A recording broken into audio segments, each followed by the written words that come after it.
हिलना मत, तुम्हारे कपड़ों पर पेट्रोल है। अगर जरा सा भी सिगरेट जला दी तो तुम जलकर राख हो जाओगी, और यहाँ तुम्हें बचाने वाला भी कोई नहीं है। निहारिका का दिल उस जालिम की खुदगर्जी पर फटने लगा था। कोई इतना बेरहम और जालिम भी हो सकता है, आज उसे यकीन हो चला था। कल तक सब कुछ ठीक था, लेकिन आज आज सब कुछ बदल चुका था। उसकी ज़िंदगी रुसवाई और मौत के दहाने पर खड़ी थी।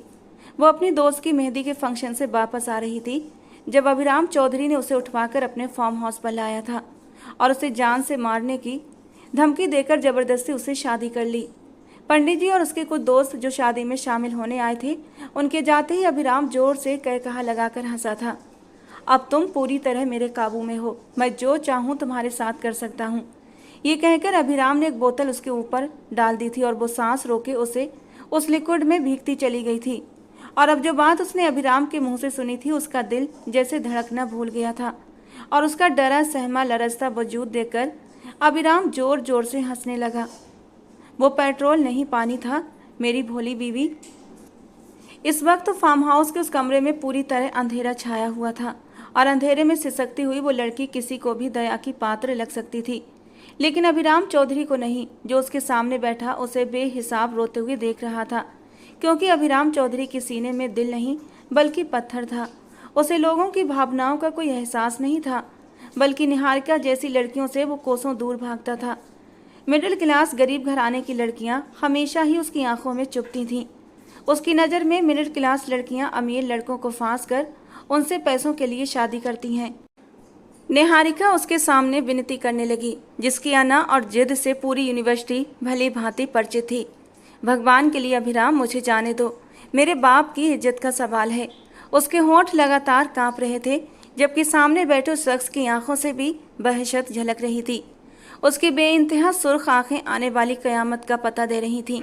उसकी विनती करने पर अभिराम ने आगे बढ़ते हुए सख्ती से उसका मुंह दबोच लिया, जबकि वो जो घबराहट के मारे पहले ही मरने को थी, खौफ से पीली पड़ी थी, उसकी आंखों में देखने लगी। खबरदार, खबरदार, अगर तुमने यहाँ से बाहर निकलने का सोचा भी तो। वो इतनी शिद्दत से दहाड़ा की दीवारें भी सिहर उठी थीं। तुमने मेरी इज्जत को मिट्टी में मिला दिया है। आज दूसरी बार मैंने तुम्हें इज्जत से अपनाना चाहा और तुमने फिर से अपनी औकात दिखा दी, उसने गुस्से से दहाड़ते हुए कहा, जबकि निहारिका ने उस शख्स के खौफ की वजह से अपने लबों पर जबान फेरी और चाह कर भी वो दोबारा उसके सामने नहीं बोल पाई। जब अभिराम ने उसे धक्का देते हुए दीवार के साथ लगा दिया, यहीं रहोगी तुम रात गए तक, जब तक तुम्हारी अकल अच्छे से ठिकाने नहीं आ जाती, समझी तुम। उसे उस लड़की पर बिल्कुल भी रहम नहीं आ रहा था। कमरे की घुटन भरी फिजा में गर्मी बढ़ती जा रही थी, जहां उसकी चीखों और सिसकियों के अलावा कोई मौजूद न था और ना ही कोई बाहर उसकी विनतियों और सदाओं को सुनने वाला था। मैं तुमसे एक एक पल का हिसाब लूँगा, तड़प तड़प कर मरोगी तुम और कोई तुम्हें देखने वाला भी नहीं होगा। वो सितम की हर हद पार कर गया था और वो चीखते हुए रो पड़ी, मुझे नहीं रहना यहाँ, मुझे बाहर निकालो। वो भागते हुए अभिराम के करीब गई थी। इस अंधेरे और घुटन भरे कमरे में सामने खड़ा वो पत्थर दिल इंसान भी निहारिका को थोड़ी सी राहत दे रहा था। अगर वो भी चला जाता तो वो इस अंधेरे कमरे में जिंदा कैसे रह पाती। उसे इस अंधेरे कमरे से बेहद डर लग रहा था। उसे लग रहा था जैसे वो एक पल और रही तो दम घुटने से ही मर जाएगी।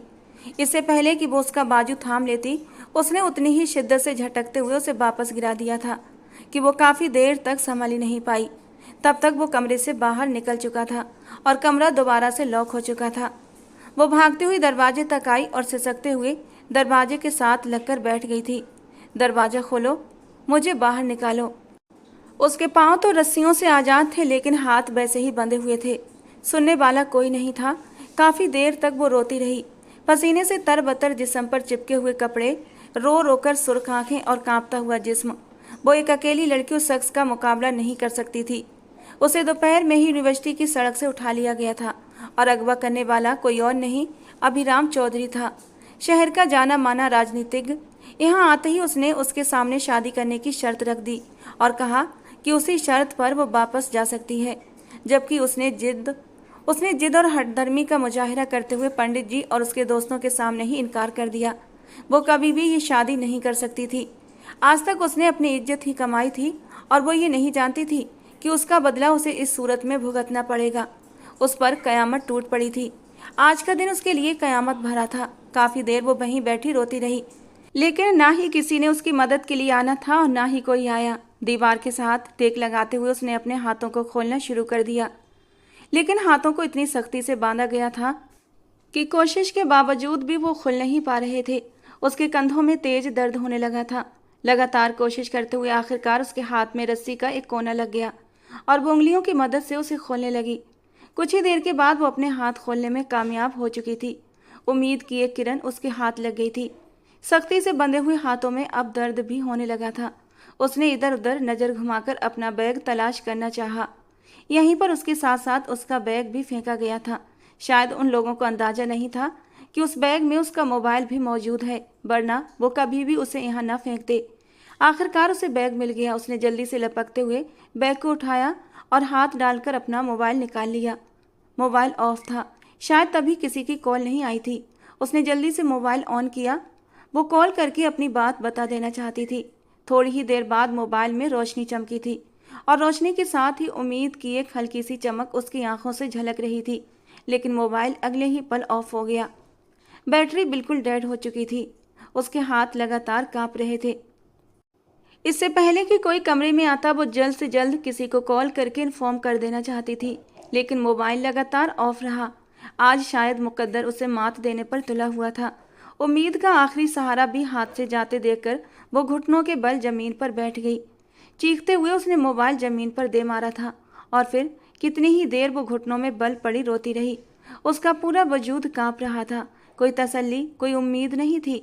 रात होने को आई थी और इज्जतदार घरानों की लड़कियां जब रात गए घर से बाहर रहती हैं तो फिर उन्हें ये समाज कबूल नहीं करता।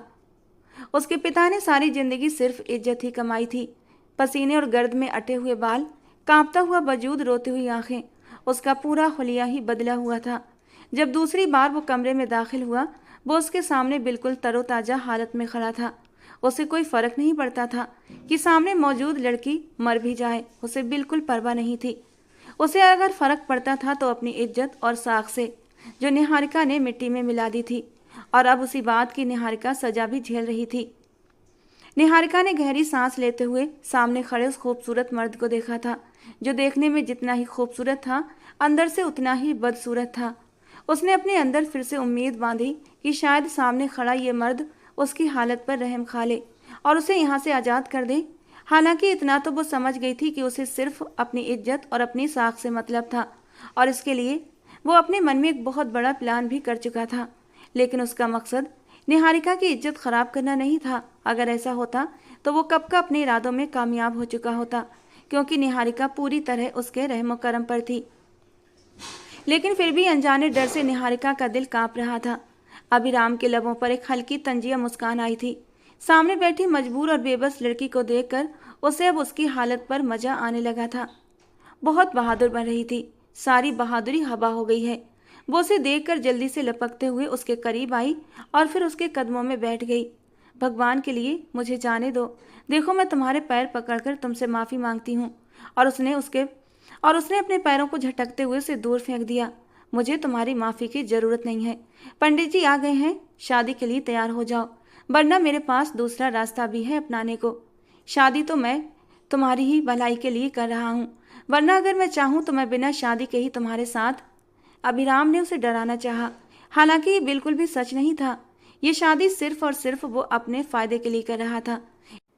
इस शादी से उसकी खोई हुई इज्जत उसे वापस मिल जानी थी, वरना उसे निहारिका जैसी आम शक्ल सूरत की लड़की में कोई दिलचस्पी नहीं थी। उसकी बात पर निहारिका खामोशी से उसे देखती रही। तुम्हें सुनाई नहीं देता मैं क्या कह रहा हूँ? उठो और जाकर अपना हुलिया सही करो और शादी के लिए खुद को तैयार करो। वो अभी भी अपनी जिद पर अड़ा हुआ था।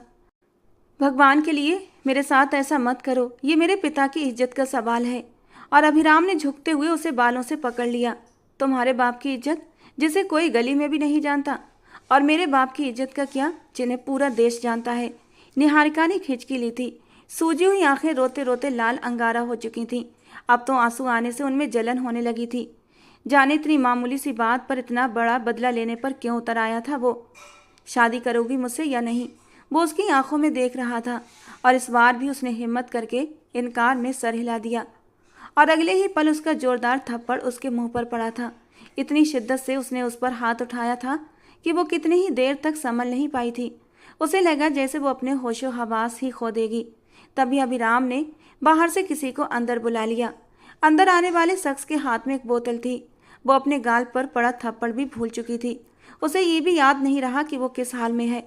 अब उसके हाथ में बोतल देखकर वो जोर से चिल्ला उठी, नहीं नहीं, मेरे साथ ऐसा मत करो भगवान के लिए। उसका दिल दहला देने वाली चीखें आने वाली मौत से उसके डर को बयां कर रही थीं। जब अभिराम ने ढक्कन खोलते हुए सारा का सारा उसी पर छिड़क दिया। आज तुम इसी फार्म हाउस में अपनी मौत का तमाशा देखोगी। मैं वीडियो बनाकर पूरे सोशल मीडिया पर तुम्हें वायरल कर दूंगा, ताकि लोगों को अंदाजा हो कि मोहब्बत में दीवानी लड़की ने फार्म हाउस में अपनी इज्जत अभिराम चौधरी के हाथों में देकर खुद की जान ले ली। सोचो, उसके बाद तुम्हारे बाप की क्या इज्जत रह जाएगी। उसकी आंखों में सिर्फ और सिर्फ डर और दहशत थी। उसका पूरा वजूद कांप रहा था। इससे पहले कि वो उठकर बाहर की ओर भागती, अभिराम ने उसे बाजू से पकड़ते हुए वापस धकेल दिया। उठने की कोशिश भी मत करना, तुम्हें एक ही पल में राख कर दूंगा। उसके हाथ में सुलगती हुई सिगरेट को वो डर से देख रही थी। उसे दूर रखो, प्लीज मुझे जाने दो। वो अभी भी चिल्लाते हुए रो रही थी। सामने वाले की बेहिसी अपने चरम पर थी।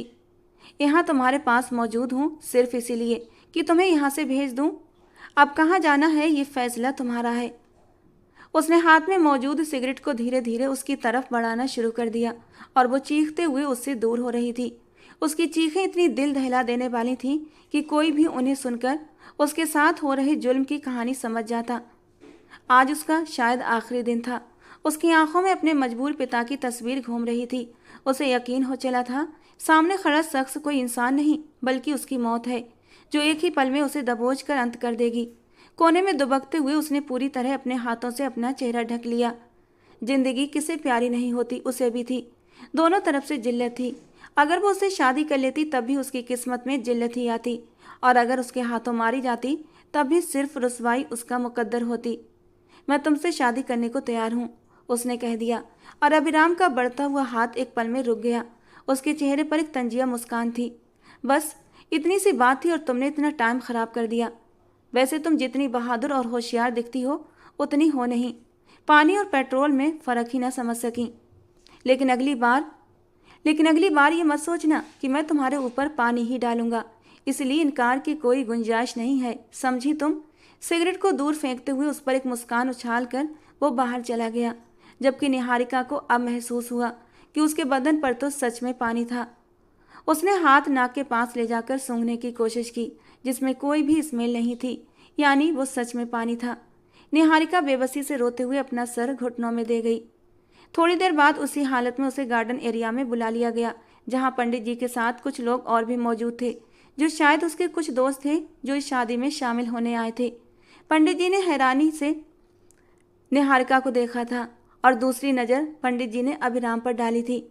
लेकिन अभिराम ने निगाहों ही निगाहों में पंडित जी को चेतावनी दे दी कि वो सहम कर अपनी जगह खामोश बैठ गए और फिर चुपचाप शादी के मंत्र बोलने लगे। रो रो कर उसकी आंखें सूज चुकी थीं। आज इस मौके पर उसका बाप मौजूद नहीं था, चाहे मन पसंद हो या ज़बरदस्ती, लेकिन ये उसकी ज़िंदगी का सबसे बड़ा फैसला था। कितनी शिद्दत से उसने चाहा कि ये कोई सपना हो जो एक झपकी में ही टूट जाए, लेकिन ये कोई सपना नहीं था, ये एक हकीकत थी, भयानक हकीकत, जो उसे निगलने के लिए तैयार खड़ी थी। वो शख्स उसके पास बैठा था और सख्ती से उसका हाथ अपनी मजबूत हाथ की पकड़ में लिए हुए था। इनकार की कोई गुंजाइश नहीं थी। उसने कांपते हुए वजूद के साथ इस शादी को स्वीकार कर लिया। पता नहीं अभिराम क्या चाहता था। उसने सिर्फ 7 फेरे, मंगलसूत्र और सिंदूर पर ही बस नहीं किया था, बल्कि उसने निहारिका से कोर्ट मैरिज भी की थी, पूरे पक्के सबूत के साथ उसे अपनी पत्नी बना रहा था। और वो ऐसा क्यों कर रहा था निहारिका नहीं जानती थी, जबकि अभिराम के इरादे खतरनाक थे। वो कोई कच्चा खिलाड़ी नहीं था और ना ही उसका बाप कच्चा खिलाड़ी था। ये शादी दोनों की एक मंसूबा बंदी थी, पूरे पक्के सबूतों के साथ, जो उनकी खोई हुई इज्जत उन्हें वापस दिला सकती थी। और निहारिका ने भी चुपचाप कोर्ट में जाकर मैरिज रजिस्टर पर अपने साइन कर दिए। वो अब उसकी पत्नी बन चुकी थी, यानी अभिराम चौधरी की पत्नी। वो सख्ती से उसका हाथ पकड़कर कमरे से बाहर निकला और गाड़ी में बिठाते हुए दोबारा फार्म हाउस की ओर रवाना हो गया। उसके गार्ड अपनी अपनी गाड़ियों से उसके पीछे आ रहे थे।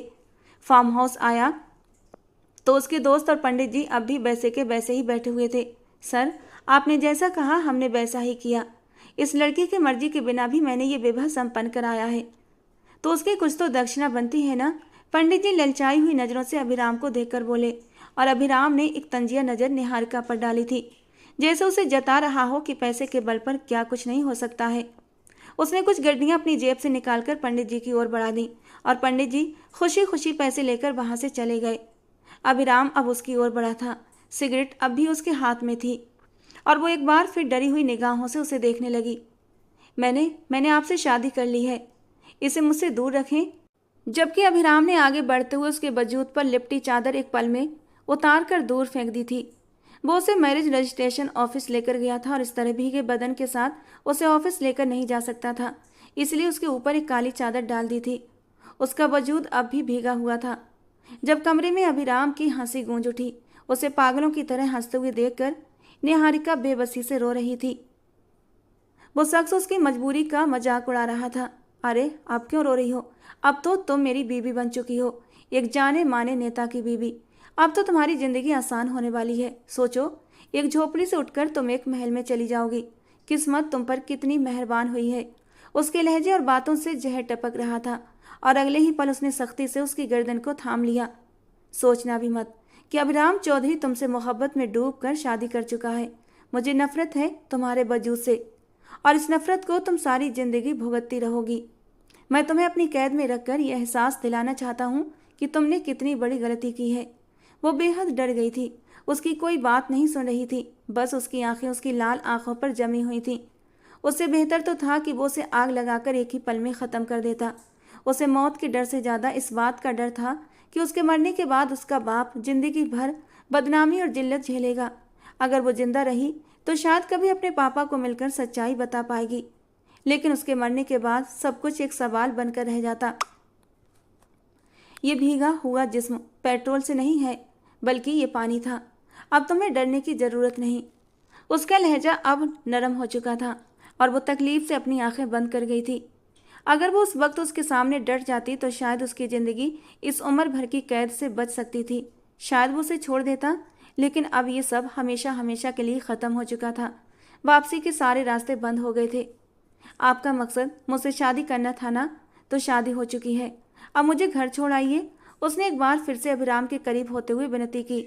जब उसने उसे बाजू से थाम कर अपने करीब कर लिया, उसके गर्दन और गालों पर चिपके हुए बालों को अपनी उंगलियों से हटाते हुए कान के पीछे कर दिया। अभिराम की उंगलियों की छुअन निहारिका के वजूद में एक कपकपाहट पैदा कर रही थी। शादी के बाद घर नहीं छोड़ा जाता, बल्कि बीवी को उसके हक दिए जाते हैं। और उसकी अगली बात सुनकर निहारिका का जिस्म कांप उठा। क्या कहती हो? शादी हो गई है तो शादी के बाद एक बहुत ज़रूरी रस्म भी होती है, जिसे शायद सुहागरात कहते हैं। क्यों, तुम्हें नहीं पता इस रस्म के बारे में? सुना है सुहागरात में पति पत्नी को उसका हक देता है, उसके करीब जाता है और इस रात मर्द और औरत के बीच के सारे पर्दे हट जाते हैं। तो आखिर को पति हूँ तुम्हारा और पति का फर्ज होता है पत्नी को हर तरह से खुश रखने का, फिर वो मानसिक तौर पर हो या फिर शारीरिक तौर पर। मुझे लगता है तुम्हें तुम्हारे हक से दूर रखना ज्यादती होगी। धीरे धीरे उसकी आंखों में अब वहशीपन उतरने लगा था, जबकि निहारिका पीछे हटती चली गई। उसे एक बार फिर डरते हुए खुद से दूर जाता देखकर वो जहर भरी हंसी हंसता हुआ उसकी ओर बढ़ा था। उसे सुकून मिल रहा था उसे अपने सामने गिड़गिड़ाते हुए देखकर। आज की शाम उस पर कोई कयामत बनकर टूटने वाली थी, एक ऐसी कयामत जिसका उसने कभी तसव्वुर भी नहीं किया था। नहीं, मेरे साथ ऐसा मत कीजिए, मेरे करीब मत आइए। वो जानती थी कि सामने खड़ा शख्स उसकी बात पर रुकने वाला नहीं है।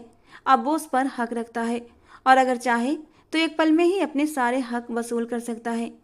यहाँ उसका सिर्फ और सिर्फ अपनी इज्जत की फिक्र सता रही थी। उसके इर्द गिर्द खड़े तमाम छात्र उसकी ओर देखने लगे थे, जबकि उसके अय्याश दोस्तों ने बाकायदा वोटिंग शुरू कर दी थी और अगले ही पल उसका उठा हुआ हाथ अभिराम चौधरी के चेहरे पर अपना निशान छोड़ गया था। उसने इतनी शिद्दत से उसके चेहरे पर तमाचा मारा कि उसकी गूंज सीधा उसकी अना पर जाकर पड़ी थी। एक पल में ही सब कुछ बदल गया था। वो हैरानी से उस लड़की निहारिका को देखता रहा और उसके ग्रुप के ही कुछ लड़के जो वीडियो बनाने में व्यस्त थे, उन्होंने इस पूरे वाकये को रिकॉर्ड कर लिया। उसे बहुत गुस्सा आया उस लड़की पर, मगर गलती उसकी भी थी। वो अपने दोस्तों की शर्त पर उस लड़की को प्रपोज करने गया था। जब उसके दोस्तों ने कहा था कि क्लास की सबसे कम खूबसूरत लड़की के सामने हाथ फैलाकर उसे रिझाना है। शायद वो ये देखना चाहते थे कि कोई भी लड़की अभिराम का हाथ थामते वक्त किस तरह का रिएक्शन देती है। मगर निहारिका ने जो कुछ किया उसका अंदाजा किसी को नहीं था। उसी शाम उसके दोस्तों ने ये वीडियो सोशल मीडिया पर अपलोड कर दी और वो रातों रात वायरल हो गई।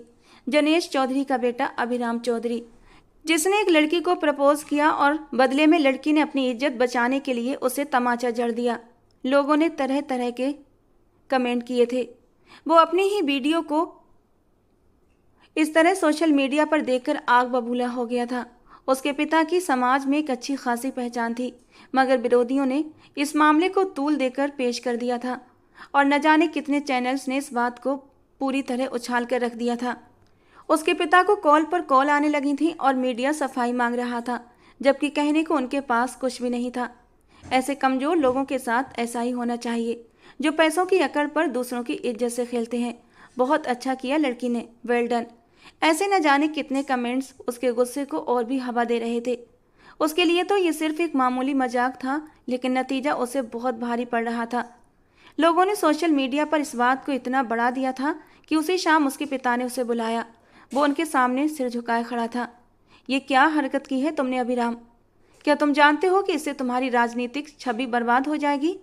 पापा, ये तो बस दोस्तों की तरफ से एक प्रैंक था, वरना उस जैसी मामूली शक्ल सूरत और गरीब लड़की में मुझे कोई दिलचस्पी नहीं है। और फिर मुझे क्या पता था कि वो लड़की, उस मामूली सी लड़की की इतनी हिम्मत कैसे हुई कि उसने जनेश चौधरी के बेटे पर हाथ उठाया। वो गुस्से से चीखते हुए उसके सामने खड़े थे। उन्हें किसी भी हाल में ये मंजूर नहीं था कि उनका बेटा कहीं भी कायर दिखाई दे। उस लड़की को वापस ढूंढो, उसे शादी के लिए राजी करो। मुझे ये मंजूर नहीं कि तुम्हारा राजनीतिक करियर शुरू होने से पहले ही ख़त्म हो जाए। वो उसे राजनीति में लाना चाहते थे, लेकिन उनके विरोधी पहले से ही इसका विरोध करते आ रहे थे। लेकिन पापा, मैं उस मामूली लड़की से शादी कैसे कर सकता हूँ? वो झल्ला उठा। उसे किसी भी हाल में मंजूर नहीं था कि इतनी मामूली घर की साधारण से शक्ल सूरत वाली लड़की उसकी ज़िंदगी में उसकी पत्नी बनकर दाखिल हो। तुम्हें करना पड़ेगा, ताकि सोशल मीडिया पर इस वीडियो के रिएक्शन में ये कहा जा सके कि वो तुम्हारी बीवी है और उसकी इतनी गुस्ताखी के बावजूद भी तुमने उस पर हाथ नहीं उठाया। यही असली मर्द की पहचान है। राजनीति में लोगों को बेवकूफ़ बनाना हमारे बाएं हाथ का खेल है, और वो भी जनेश चौधरी के लिए। तुम्हें उसे हमेशा हमेशा के लिए अपनी बीवी नहीं बनाना, बस दुनिया के सामने बीवी के तौर पर दिखाना है। सॉरी पापा, लेकिन मैं आपकी ये बात नहीं मान सकता। मेरा स्टेटस इतना गिरा हुआ नहीं कि मैं उस लड़की के साथ अपना नाम जोड़ूं। जबकि जनेश चौधरी गुस्से में उसके सामने आकर खड़े हुए। अगर तुमने ऐसा नहीं किया तो भूल जाना कि जनेश चौधरी तुम्हारा बाप है। अपनी ज़िंदगी से हमेशा हमेशा के लिए तुम्हें दूर कर दूंगा। सोशल मीडिया पर खुद अपने मुंह से ये बात कहूँगा, और इस वक्त तुम्हारा करियर, तुम्हारा फ्यूचर सब चौपट हो जाएगा। इतना तो तुम जानते ही हो ना कि जो ये अय्याशियाँ कर रहे हो और आने वाले वक्त में राजनीति में भी शामिल होना चाहते हो, तो ये सिर्फ और सिर्फ तुम्हारे बाप की बदौलत है। अगर मैं तुमसे हाथ खींच लूँ तो तुम्हारी औकात एक पैसे की भी नहीं है। जनेश चौधरी उसे उंगली दिखाकर वार्निंग दे चुके थे, और अभिराम चौधरी के अंदर एक गुस्से की आग भड़क उठी थी। ये सब कुछ सिर्फ और सिर्फ उस 2 टके की लड़की निहारिका की वजह से हो रहा था, जो आज उसका बाप उसके सामने खड़ा उसे खुद से अलग करने की बात कर रहा था। और उसी पल अभिराम चौधरी के मन में बदले की भावना पनप उठी थी। ठीक है पापा, आप जो कहेंगे मैं वो करने को तैयार हूँ, उसने सपाट अंदाज में कहा था। और जनेश चौधरी के लबों पर एक मुस्कान आई थी। उस दिन उन्होंने एक गंदा प्लान बनाया और उस लड़की निहारिका की ज़िंदगी तबाह कर दी। अपने पापा की बात मानते हुए उसने अगले ही दिन उसे उठवा लिया था। उसे क्या पता था कि उस पर कौन सी कयामत टूटने वाली है। पिता की इज्जत बचाने के लिए निहारिका ने इतनी बड़ी बेइज्जती को सीने से लगा लिया, और आज वो अभिराम चौधरी की पत्नी के रूप में उस हवेली में मौजूद थी, जिस हवेली में पूरे इलाके में सबसे पहले सोशल मीडिया पर उसे उसकी पत्नी के रूप में पेश किया गया था। वो खबरों की सुर्खियां बन गई। अभिराम चौधरी की पत्नी निहारिका अभिराम चौधरी एक मिडिल क्लास परिवार से ताल्लुक़ रखने के बावजूद न केवल जनेश चौधरी ने उसे बहू के रूप में अपनाया, बल्कि उसके चरित्र पर लगे दागों के बावजूद उसका पति उसे सम्मान दे रहा था। उनके बनाए हुए रुतबे को एक बार फिर मजबूती मिल गई। विरोधियों के मुंह बंद हो गए। मैरिज पेपर के साथ कुछ तस्वीरें शेयर करके वे अपनी इज्जत को बचा चुके थे, लेकिन निहारिका के पिता की इज्जत हमेशा के लिए मिट्टी में मिल गई थी। हवेली में उसे लाने के बाद भव्य स्तर पर लोगों को बुलाकर उनका रिसेप्शन भी किया गया और उसी रिसेप्शन के दौरान ये बात साफ कर दी गई कि इन दोनों का विवाह बहुत पहले ही सादगी से हो चुका था, क्योंकि दोनों एक दूसरे को पसंद करते थे। बस विदाई होनी बाकी थी, जो पढ़ाई पूरी होते ही कर ली जाती। लेकिन उससे पहले ही दोनों के बीच जरा सी बात को लेकर तू मैं हो गई थी और मामला इतना बिगड़ गया था। लेकिन अब सब कुछ संभल गया है। दोनों ने एक दूसरे को माफ़ करते हुए अपने दिल साफ कर लिए हैं। जनेश चौधरी ने खुद मीडिया से बात करते हुए बताया कि अपने रिश्तेदारों और करीबियों में अपनी बहू को मिलवाने के लिए उन्होंने ये रिसेप्शन रखा है। उस दिन शहर की जानी मानी हस्तियों ने इस रिसेप्शन में शिरकत की थी। खूबसूरत मैक्सी में चमकते हुए हुस्न के साथ वो उस इंसान के पहलू में बैठी हुई थी। खूबसूरत तो लग रही थी, लेकिन उस इंसान से कम। कई नजरें उसे देखकर जलती रहीं। न जाने उस साधारण से चेहरे वाली लड़की में ऐसा क्या था कि अभिराम ने उसे अपनाया, वरना वो किसी भी लड़की की तरफ हाथ बढ़ाता तो वो शादी को तैयार हो जाती। कुछ लोग इस बात से खुश थे कि उनके बीच मोहब्बत थी और उन्होंने हर तरह के सामाजिक भेदभाव को मिटाकर अपनी मोहब्बत को मुकम्मल बना लिया था। लोग असलियत से अनजान थे, इसीलिए ऊपरी तौर पर भी काफ़ी प्रभावित नजर आ रहे थे। उस दिन उसे अभिराम के कमरे में भेजा गया और उसे देखते ही अभिराम का मूड बुरी तरह बिगड़ चुका था। वो भले हल्के सांवले रंग की थी, लेकिन नए नक्श बहुत तीखे थे। खूबसूरत बल खाता बदन और ऊपर से उसकी कमसिन जवानी किसी के भी जज्बातों में आग लगा सकती थी। और इस वक्त वो अभिराम को भी अपने सजे सवरे हुस्न के साथ पूरे हक से अपनी ओर आकर्षित कर रही थी। लेकिन वह मोहब्बत से ज़्यादा नफरत भरी हुई थी, इसीलिए वो उसे अभी हर हक से दूर रखना चाहता था। कभी भूल से भी मत सोचना कि तुम मेरी बीवी हो। इस घर में तुम सिर्फ एक नौकरानी की हैसियत से रहोगी, समझी तुम? उसके मासूम चेहरे को जोर से पकड़ते हुए उसने सख्त लहजे में उसे उसकी औकात याद दिलाई, जबकि वो बस मासूमियत से उसके चेहरे को देखती रही, जहाँ से सिर्फ गुस्सा और घमंड झलक रहा था। अपनी बनावटी इज्जत के लिए आप मुझे इस्तेमाल कर रहे हैं अभिराम चौधरी। वो आंखों में आंसू लिए अभिराम से शिकवा कर गई थी। और तुम ये चाहती हो कि मैं तुम्हारे जिस्म को इस्तेमाल करके तुम्हारी आग भी बुझा दूं, यही ना? उसके तंज भरे लहजे ने सामने वाले पर बिजली गिरा दी। उसके इतने बेहिसाब और बेहया शब्दों पर वो तड़प कर उसे देखने लगी। शर्मिंदगी से उसका गेहुआ रंग गुलाबी होने लगा था, जबकि उसके चेहरे पर उभरते रंगों से वो पहली बार परिचित हुआ था। उसके नरम गुदाज कटावदार होठों पर अभिराम की नज़र अटक गई थी, जो उससे कुछ ही इंच की दूरी पर थे। उसने एक झटके से अपना हाथ उसके चेहरे से हटाया था और उससे रुख फेर कर खड़ा हो गया। अब तक न जाने कितनी लड़कियों से उसका सामना हुआ था और कितनी ही लड़कियां उसकी बाहों में आने के लिए बेकरार थीं। उसके पास क्या नहीं था? दौलत, हुस्न, पर्सनालिटी। यूनिवर्सिटी में कितनी ही लड़कियां थीं जो उसके साथ होने की ख्वाहिश रखती थीं। वो उसके सामने आकर उसे अपनी ओर मोहित करने की कोशिश करती, लेकिन आज तक उसने किसी के चेहरे पर बिखरते हुए शर्म के ये रंग नहीं देखे थे जो आज उसकी बेबाक बात पर निहारिका के चेहरे पर खिले थे। वो अपनी शर्ट के ऊपरी 2 बटन खोलता हुआ बेड के किराउन से टेक लगाकर बैठ चुका था और अब निहारिका को सर से लेकर पैरों तक गहरी नज़रों से देखने लगा। मेरे करीब आने का और शादी की पहली रात मुझसे अपना हक लेने का इतना ही शौक है तो आओ, हटाओ ये कपड़े और मुझे खुश करो, ठीक उसी तरह जैसे अमीरजादों की रातों को रंगीन किया जाता है। दुख और बेइज्जती की तीव्रता से निहारिका की आंखों में लाली उतर आई। मैं आपकी रखैल नहीं हूँ, आपकी बीवी हूँ। अपने कांपते लबों से उसने अपनी अहमियत जताई थी। तुम सिर्फ और सिर्फ मेरी मजबूरी हो, जिसे मेरे गले में डाल दिया गया है। मैं तुम्हें कुछ भी नहीं समझता। अभिराम के भीतर लगातार जवानी के मचलते जज्बातों की एक आंधी सी चल रही थी कि क्या हो जाएगा अगर वो निहारिका को अपने करीब लाकर अपनी प्यास बुझा ले, आज की ये रात रंगीन कर ले। लेकिन उसके अहंकार का खोल उसे निहारिका के पास नहीं आने दे रहा था। किसी खुशफहमी में मत रहना कि मैं तुम्हें पत्नी होने का हक और सम्मान दूंगा। वैसे मेरी तरफ से खुली ऑफर है, खुद से मेरे करीब आकर मेरे जज्बातों को भी ठंडा करो और ख़ुद के जज्बातों को भी सुकून पहुंचा लो। लेकिन मेरी तरफ से कोई उम्मीद मत रखना, और अगर ऐसा नहीं कर सकती तो get out of my room. और निहारिका कितनी ही देर तक उस बेदर्द इंसान को देखती रही। कहते हैं शादी के पवित्र रिश्ते में इतनी ताकत होती है कि वो 2 दिलों को जोड़ देता है, खुद ब खुद दिलों में मोहब्बत पैदा कर देता है। लेकिन यहाँ तो ऐसा कुछ भी नहीं हुआ था। अब खड़े खड़े मेरा मुंह क्या देख रही हो?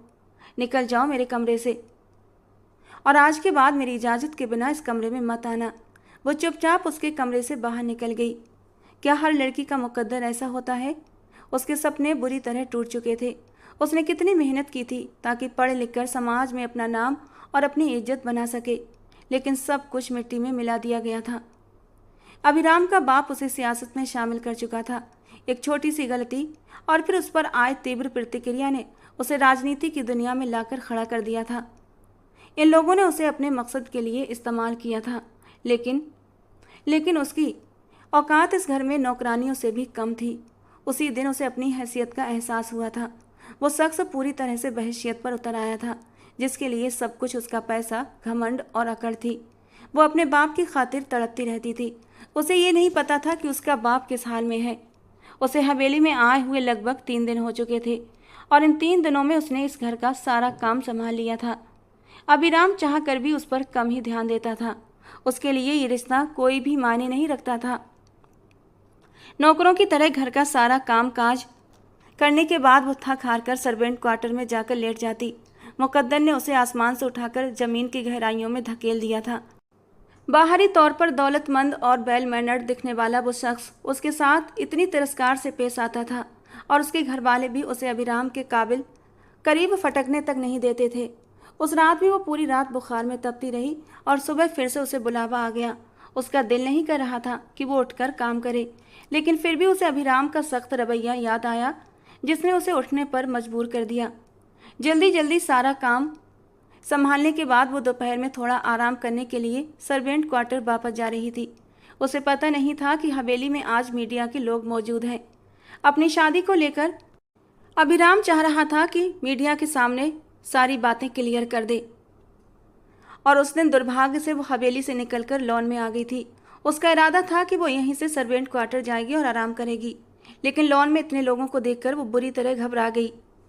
इस वक्त निहारिका की जो हालत थी, कोई भी उसकी हालत देखकर समझ सकता था कि वो इस घर में किस हाल में रह रही है। सर, क्या आप बता सकते हैं कि इस वक्त मिसेज अभिराम इस हालत में क्यों है, जबकि वो तो आपकी पत्नी है? सर, कहीं ऐसा तो नहीं कि गरीब लड़की को जोर देकर उसे घर में कैद किया गया है? अभिराम ने हैरानी से पलटकर उसे देखा। उसे अंदाजा नहीं था कि वो इस वक्त लॉन में आ जाएगी। घर के सब लोग जानते थे कि वो लॉन में मीडिया से बात कर रहा है। उसके चेहरे पर पीला पड़ाव फैलने लगा। माथे पर छोटे छोटे पसीने के दाने साफ दिख रहे थे, जबकि अभिराम को अपने सामने देखकर वो खुद भी डर गई थी। धीरे धीरे पलटते हुए, इससे पहले कि वो दूर चली जाती, अभिराम ने उसे बाह से पकड़कर अपने करीब कर लिया। मैं पहले ही इस बात को स्पष्ट कर चुका हूँ कि निहारिका यानी मेरी पत्नी एक मध्यम वर्गीय परिवार से ताल्लुक़ रखती है। मैं उन लोगों में से नहीं हूँ जो अपनी दिखावे की दौलत से अपनी पत्नी के लिए एक बनावटी दुनिया बना देते हैं, जहाँ वो कभी खुश नहीं रह पाती। मेरी पत्नी जो भी हालत में रहे उसकी मर्जी है। मैं उस पर कभी हुक्म नहीं चलाता। उसने एक ही पल में अपनी होशियारी का इस्तेमाल करते हुए पूरी बात पलट दी, और वो हैरानी से उसका चेहरा देखती रही, जिस पर एक बहुत ही नरम मुस्कान थी, जबकि वो नरमी और मोहब्बत से उसकी आंखों में देख रहा था। उसे उसकी मोहब्बत भरी नज़रों से ज़्यादा अपने अस्तित्व पर उसकी कड़ी पकड़ का एहसास हो रहा था। क्या आप बताएंगी कि इस हवेली में और अभिराम चौधरी की ज़िंदगी में आकर आप खुश हैं? मीडिया के एक सदस्य ने अचानक माइक उसके सामने कर दिया। अभिराम ने अचानक अपना गला साफ किया। उस वक्त अगर वो कह देती कि उसे यहाँ एक नौकरानी की हैसियत मिली है, तो शायद फिर से वो सुर्खियों में आ जाता। मैं अपने पति के साथ बहुत खुश हूँ, उसने कह दिया, और अभिराम ने एक शांत सांस छोड़ी।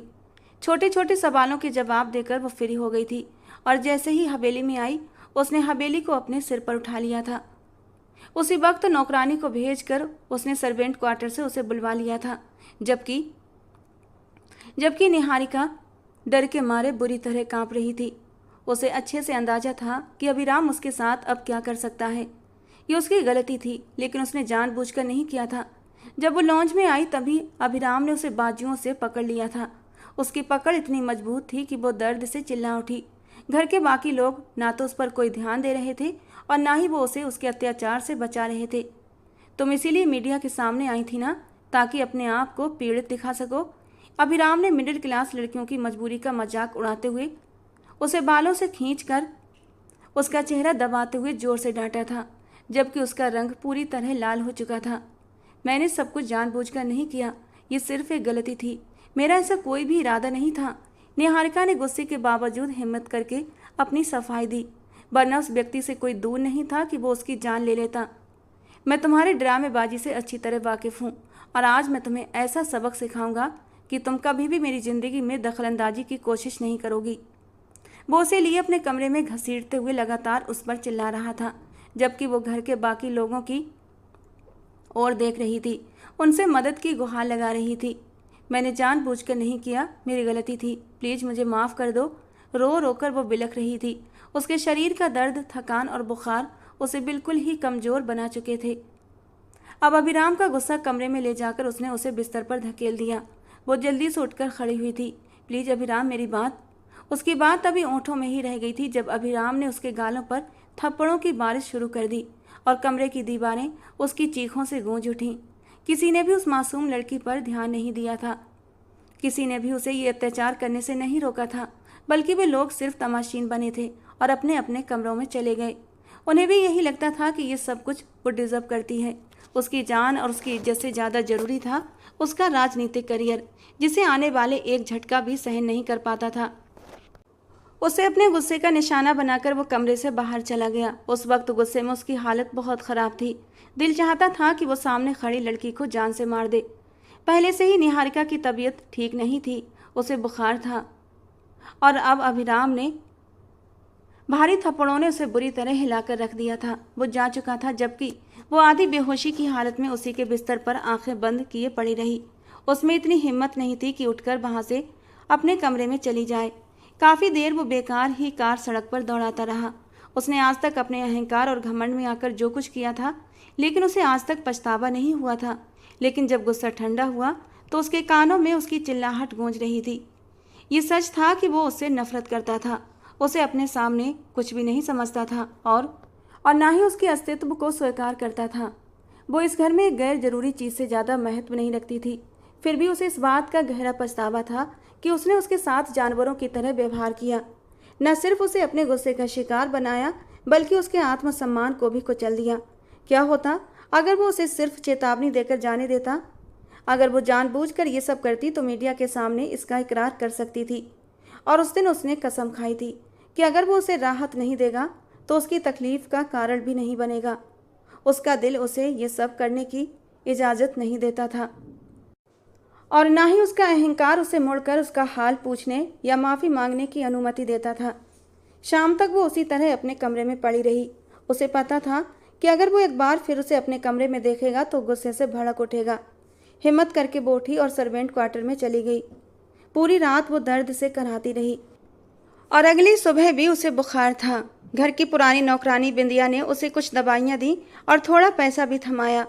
दवा लेने के बाद उसका शरीर कुछ शांत हुआ, लेकिन ये घाव केवल शरीर के घाव नहीं थे, बल्कि ऐसे जख्म थे जिन्होंने उसकी आत्मा को भी हिला दिया था।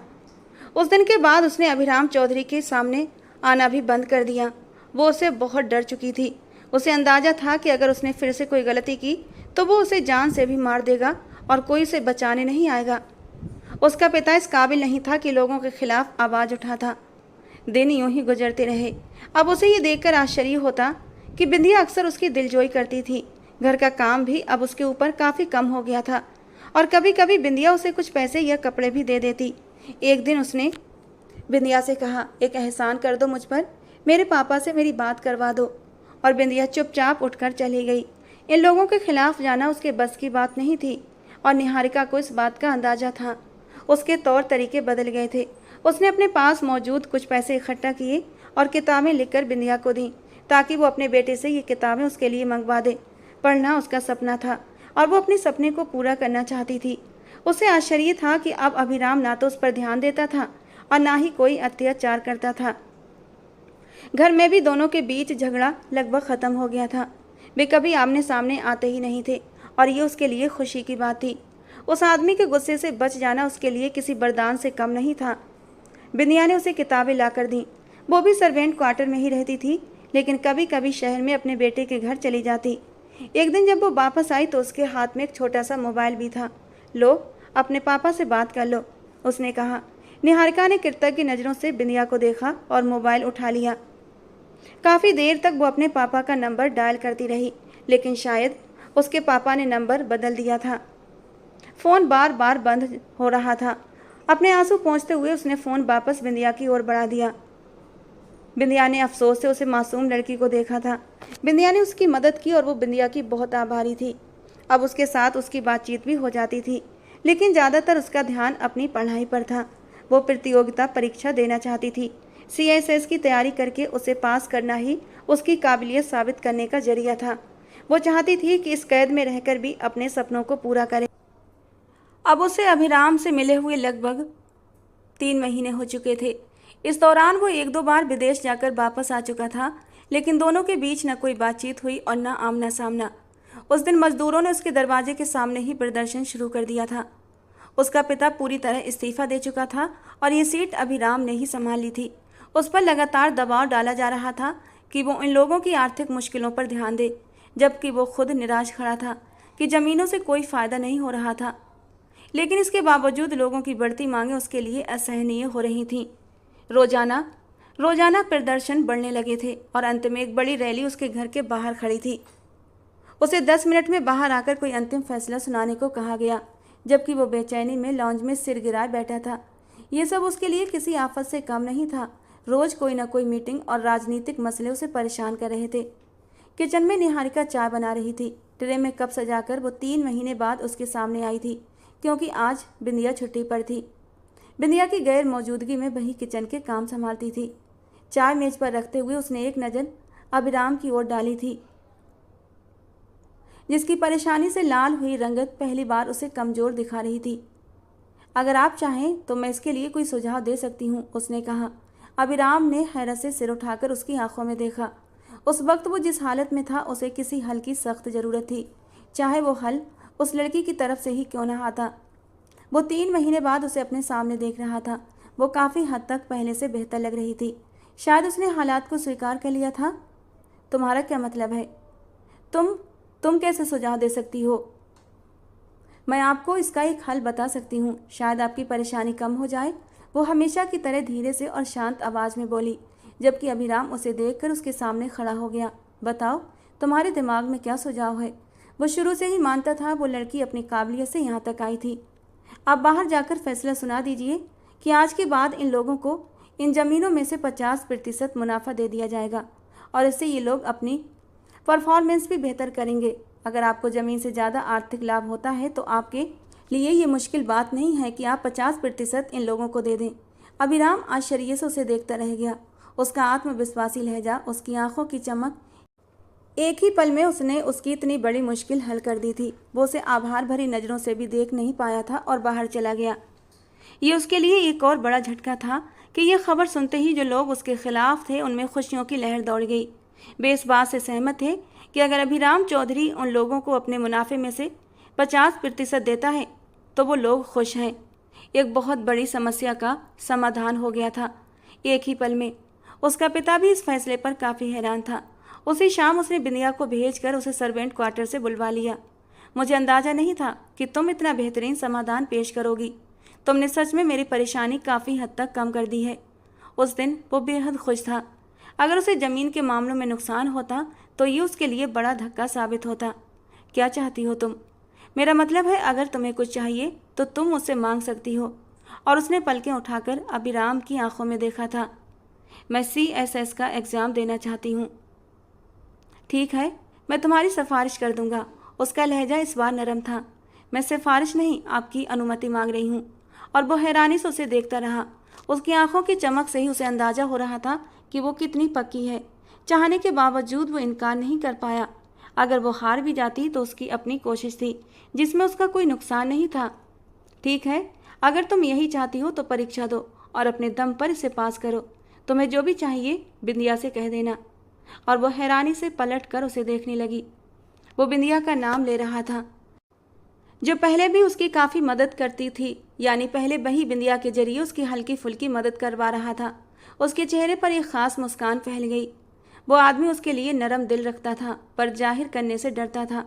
उस दिन उसकी खुशी की कोई हद नहीं थी कि उसे अभिराम की तरफ से अनुमति मिल गई और उसके बाद उसने जोर शोर से मेहनत करना शुरू कर दिया। उसे हर हाल में ये प्रतियोगिता परीक्षा पास करके खुद को साबित करना था, उन लोगों के सामने जिन्होंने उसके सपनों को तोड़ने की साजिश रची थी। अब उन्हीं सपनों की पूर्ति उसका मकसद बन चुकी थी। बिंदिया से कहकर वो अपनी हर ज़रूरत पूरी करवा लेती। जब भी किसी चीज़ की या फिर पैसों की ज़रूरत पड़ती और बिंदिया अभिराम के पास जाती तो वो ज़रूरत से ज़्यादा पैसे बिंदिया के हाथ पर रख देता था और कभी कभी बिना मांगे ही बिंदिया के हाथ पर पैसे रखकर कहता, निहारिका को किसी चीज़ की ज़रूरत हो तो उससे पूछ लेना। बिंदिया हैरानी से अपने मालिक को देखती थी, जिसके दिल में उस लड़की के लिए नरम गोसा पनपने लगा था, लेकिन जाहिर नहीं करता था। अब निहारिका भी दिल खोलकर अपनी पढ़ाई और उस पर खर्च कर रही थी। इस मामले में उसे अब कोई भी रोक टोक नहीं थी। वो आदमी न चाहते हुए भी अब उस पर ध्यान देने लगा, बल्कि अब ज़रूरत से ज़्यादा ही वो निहारिका पर ध्यान देता था। ये बात अलग थी कि वो निहारिका को महसूस नहीं होने देता था। वो देखना चाहता था कि जीवन में इतनी मुश्किलों का सामना करने के बाद भी वो कितनी दूर तक जा सकती है। धीरे धीरे वो अपने राजनीतिक मामलों में भी कभी कभी उससे सुझाव लेने लगा और आश्चर्यजनक रूप से अपनी क्षमता से उसे सलाह देकर अक्सर हैरान कर देती। उसके दिल में यह एहसास होने लगा था कि उसने केवल अपने अहंकार और अपने फ़ायदे के लिए इस लड़की का भविष्य बर्बाद कर दिया। लेकिन अब वो एक बार फिर अपने पैरों पर खड़े होता उसे देखना चाहता था। बिंदिया से रोज़ ही वो उसके बारे में पूछता था, उसकी पढ़ाई के बारे में, उसकी तबीयत के बारे में, और कभी कभी लापरवाह से अंदाज में बिंदिया को समझाता कि निहारिका का ध्यान रखना, उसे उस समय अच्छी डाइट की सख्त ज़रूरत है क्योंकि वो बहुत मेहनत कर रही है। और बिंदिया हल्के से मुस्कुराते हुए सर झुका लेती। वो कितनी ही देर तक इस उम्मीद में खड़ा रहता कि बिंदिया निहारिका की तरफ से कोई अच्छी बात उसके कानों में डालेगी, लेकिन वो मायूस हो जाता और बिंदिया निहारिका की कोई बात उसे न बताती। उसके सामने आकर वो उसके लिए मानसिक बेचैनी का कारण नहीं बनना चाहता था, इसीलिए उसे दूरी ही उसने सबसे अच्छा उपाय समझा था।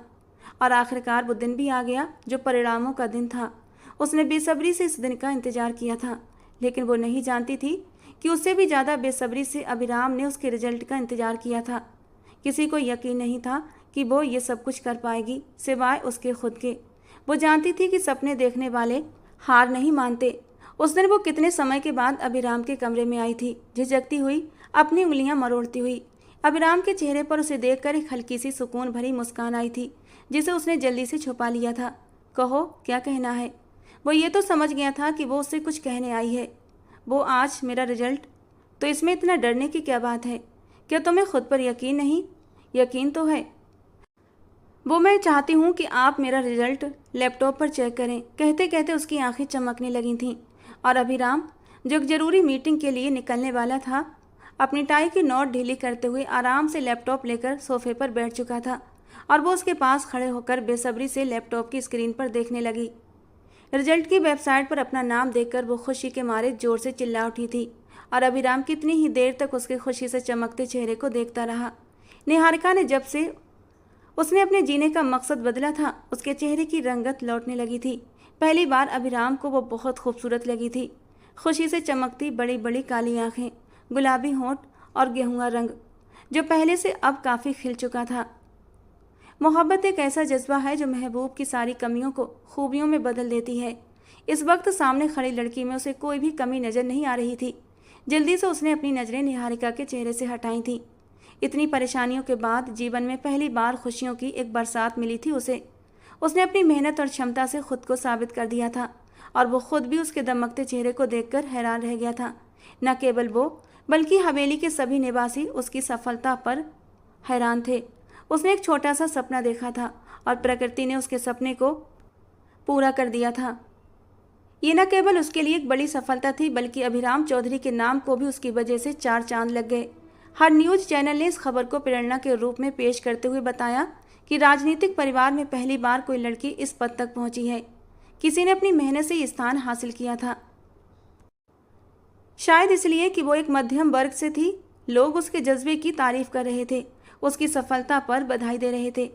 उस शाम अभिराम ने उसकी सफलता के लिए घर में एक छोटी सी पार्टी आयोजित की थी। लोगों का कहना था कि न केवल एक मध्यम परिवार की लड़की से प्यार करके उसने उसे पत्नी के रूप में अपनाया, बल्कि उसके सपनों को भी पूरा किया और उसे आज़ादी दी, जबकि उसका खुद का अस्तित्व जानता था कि उसने उस लड़की के साथ क्या किया था। शर्मिंदगी के अलावा उसके पास कुछ भी नहीं था। उस शाम की पार्टी में उसने खुद ही निहारिका के लिए ड्रेस चुना था। नीले रंग की साड़ी में पहली बार वो सज धज कर पूरे आत्मविश्वास से भरा चेहरा लेकर आई थी। उसने पहली बार उसे अपने साथ चलते हुए देखकर अपने अंदर आत्मविश्वास बढ़ाया था। वो लड़की जिसे वो अपने लिए एक बदनाम दाग समझता था, आज उसके लिए सम्मान का कारण बन गई थी। केवल उसके नाम की वजह से उसे जितनी शोहरत और लोकप्रियता मिली, वो अपने राजनीतिक करियर में भी उतना नाम और सम्मान हासिल नहीं कर पाया था। बेगुनाह और मासूम लड़की उसकी इतनी कठोरताओं के बावजूद उसके लिए सम्मान का कारण बन गई थी। मैंने सब कुछ हासिल किया सिर्फ भगवान की मदद से, और मेरी सफलता के पीछे सबसे मजबूत हाथ मेरे पिताजी के हैं, जिन्होंने मुझे मेहनत करना सिखाया, और दूसरा बड़ा हाथ मेरे पति अभिराम चौधरी जी का है। उनकी वजह से ही मैं आज यहाँ पर पहुँची हूँ। उसने बड़े ही आराम से कह दिया, और वो हैरानी से उसका चेहरा देखता रहा। उसे तो लगा था कि इतनी इज्जत पाने के बाद शायद वो उससे रिश्ता तोड़ देगी, लेकिन वो आज भरे समारोह में उसका नाम लेकर उसे अपनी सफलता का कारण समझ रही थी। उस रात वो खुद चलकर उस क्वार्टर तक आया था जिसमें वो पिछले 2 सालों से रह रही थी। एक बार फिर शर्मिंदगी ने उसे घेर लिया था। हल्की सी दस्तक देते हुए वो कमरे में चला आया, और वो उसे देखकर हैरान रह गई थी। मैं सिर्फ ये पूछने आया था कि अभिराम चौधरी को अपनी सफलता की वजह बताने का क्या मकसद था। वो शायद हैरानी से खड़ा था। अगर अभिराम चौधरी मेरी इन छोटी छोटी उम्मीदों को मेरी आंखों से न छीनता तो शायद मैं इतना बड़ा सपना न देख पाती। मुझे लगता था तुम मेरे लिए चांद पर लगे गिरहन जैसी हो, लेकिन अब। उसने मुड़कर उसका हाथ थाम लिया। अपनी बात अधूरी छोड़ने की आदत दूसरों को तकलीफ देती है अभिराम। मैं कल अपनी बात पूरी कर दूंगा। तुम्हें सरप्राइज देना चाहता हूँ, क्या तुम आओगी? वो उससे पूछ रहा था, और वो बस चुपचाप उसका चेहरा देखती रही। अगर तुम्हारा दिल मान जाए तो कल मैं तुम्हारा इंतजार करूँगा। और वो चुपचाप चला गया। बीता हुआ हर एक पल उसकी आंखों के सामने गुजर रहा था। आज वक्त की डोर उसके हाथ में थी।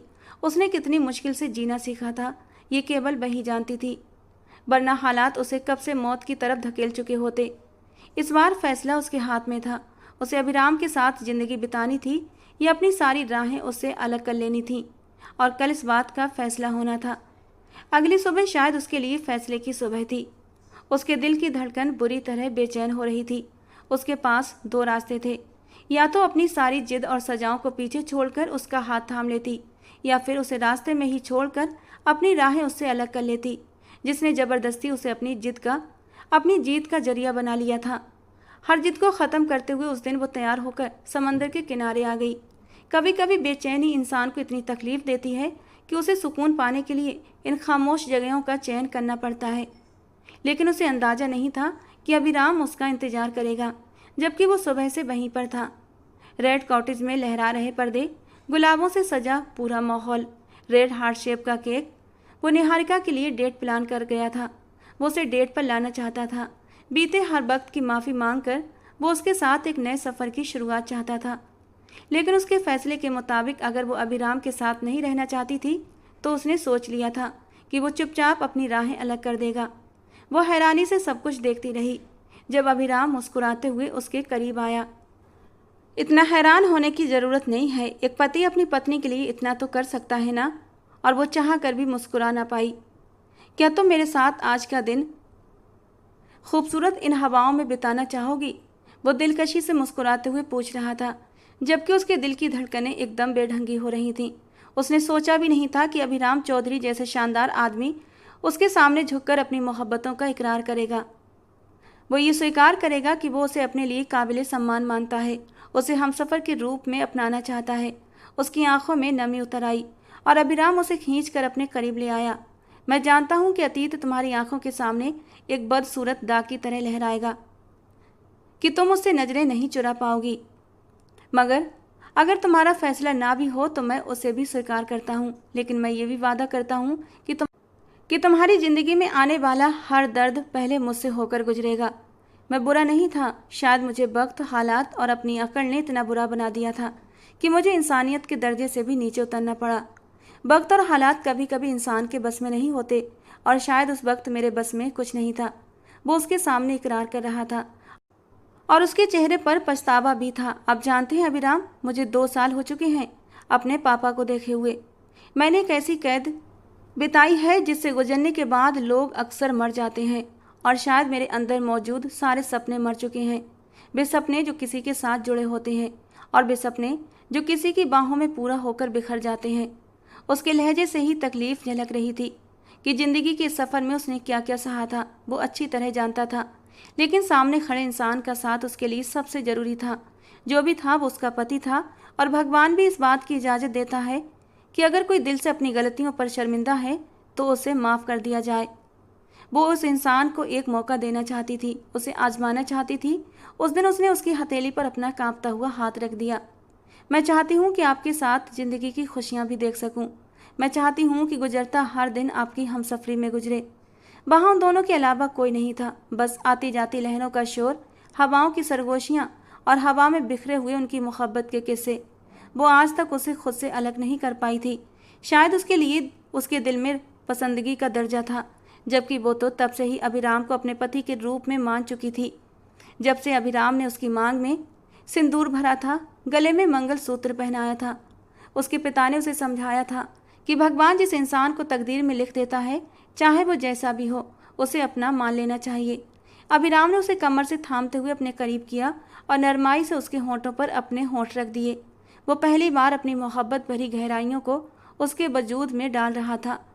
वो लड़की बहुत ज़्यादा नर्म मुलायम थी, जिसे छूते ही एक सुकून भरा एहसास उसकी नसों में दौड़ने लगा था।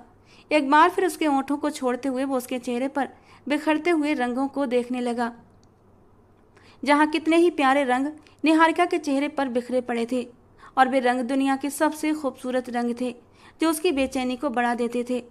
मेरी नज़रों में तुम दुनिया की सबसे खूबसूरत लड़की हो, जिसके चेहरे पर शर्म के रंग हैं, जिसकी आंखों में मोहब्बत की चमक है और जिसके होठों पर सिर्फ मेरा हक है, उसने कह दिया। और वो मुस्कुराते हुए उसे देखने लगी।